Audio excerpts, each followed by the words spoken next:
or share identical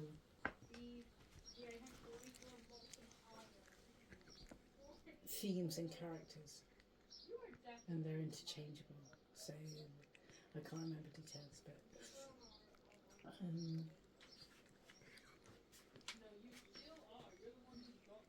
or even like I think there's a so there's one of them would be astrologically.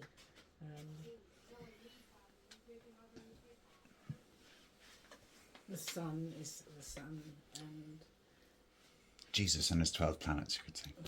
Yeah. And anyway. Astrologers came to the birth of Jesus. And different creation myths, and they all kind of like. Anyway, you've come across that. There's not really much more to say if you're expecting me to extrapolate on that. I'm not expecting to extrapolate. I'm trying to get what you're actually saying is that there were mythologies before the Jesus mythology. There's included into the Jesus stories. Yeah. They're common stories which have different contexts, different cultures that are creating them. I think there's similar story in Hindu culture. They've got and you just change the characters' names if you like, but it's the same themes and it's the same interplay and dynamics between the key players.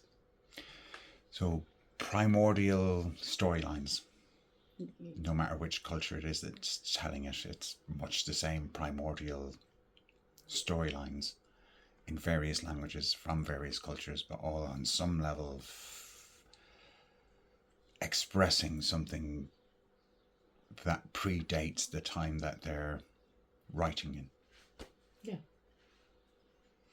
And so what my research into the researchers uncovered, which agrees with what I've intuitively understood from some internal ability to access previous lifetimes of my own memory banks on a soul level type of thing. What I found in the outside world through using the internet and YouTube and stuff is that what went on in the Library of Alexandria was a gathering of scribes from all different cultures, from different languages. And so they gathered these scribes, a few thousand scribes, certainly hundreds of scribes who came from different cultures, bringing the stories from those different cultures to Alexandria to compile it into a big book, and from that to find the correlations, and from the correlations to go, this is roughly the story of the past, no matter which culture it is. And then the writing of the Jesus story is to take all of those past stories and actually go, right, okay, there's what we have in common. How do we take this common past forward to create a future in which we resolve the conflicts between all these different cultures that have been at war with each other and stealing land off each other and having tribal differences with each other? How do we bring peace to all these warring tribes from various different cultures? And thus you get the story of Babylon and the splitting of tongues to explain how there are the different languages. And then you get the idea of a universal language being the Logos. And then you get, in the beginning it was the Word. And that's why the beginning of the Old Testament is pretty much in the beginning of the Word, and the beginning of the New Testament is pretty much in the beginning was the Word, and the Word was made flesh, and the flesh was Jesus. So Jesus becomes the fictional character to describe a future transhuman human, or a trans-past human, a future human, a potential human, and they set this potential human in the present. And in the story that's handed down to us, the one that's survived as the Christian story or whatever, the Jesus story is set in Arimathea, in northern Judea, in Nazareth, to Jerusalem. And all of that area physically is quite close to Alexandria. Alexandria is actually quite close to Judea and Nazareth. and the north of what we call Israel, it turns out.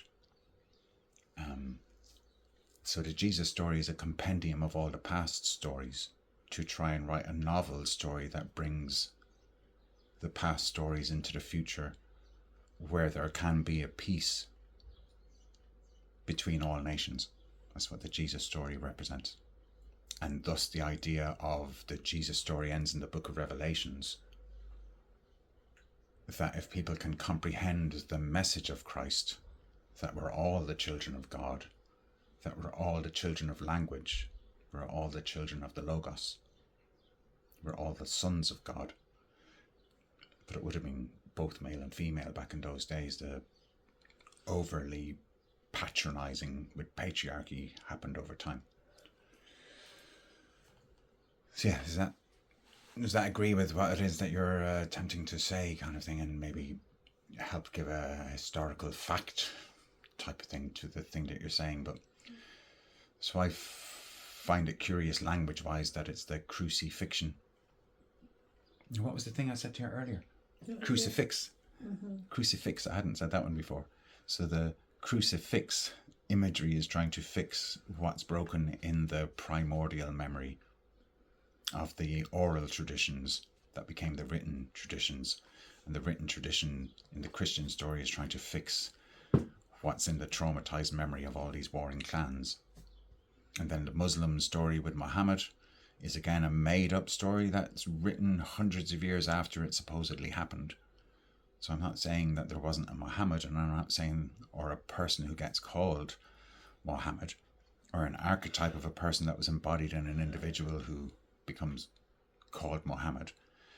I'm saying the same applies to the person who's called Jesus, or Isa, or all the other names there are for Jesus, and the same for Moses, or Gilgamesh, or any of these other characters. And Alexander himself is a composite character.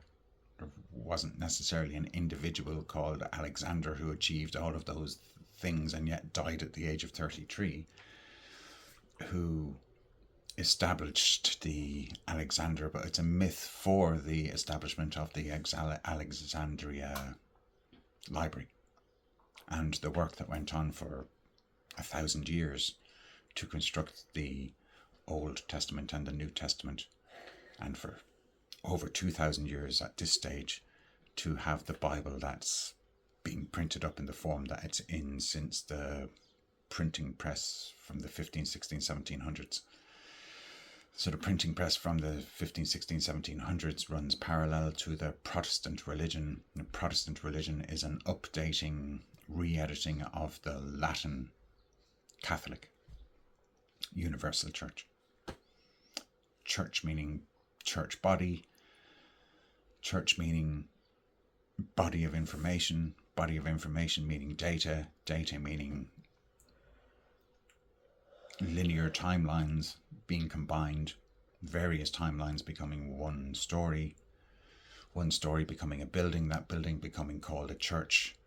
The old Scottish Gaelic word for a church is a kirk. A kirk is the same as a cirque. A cirque is just French for a kirk. A cirque is a circle. A kirk is a circle. A church is a circle. It's like a square inside of a circle in a way. A temple, therefore, is the yard of a circle. And so this is all the Freemasonic stuff is all based on these religious concepts of the relationship between a circle and a square, between the feminine and the masculine. But the thing about a church is that you're either in the church or you're not. You're either within the church or you're outside the church. You're either Christian or you're pagan, kind of thing. So a circle is actually something divides the inside from the outside, kind of thing. So you either believe in it and give your faith to what you believe in, have confidence to confide and trust the people who are confiding the inner workings of this story, or you only know the outer story, not very well told, and all that kind of stuff. Did you want to say anything else before I stop this? Didn't think so. Boom, boom, boom, boom.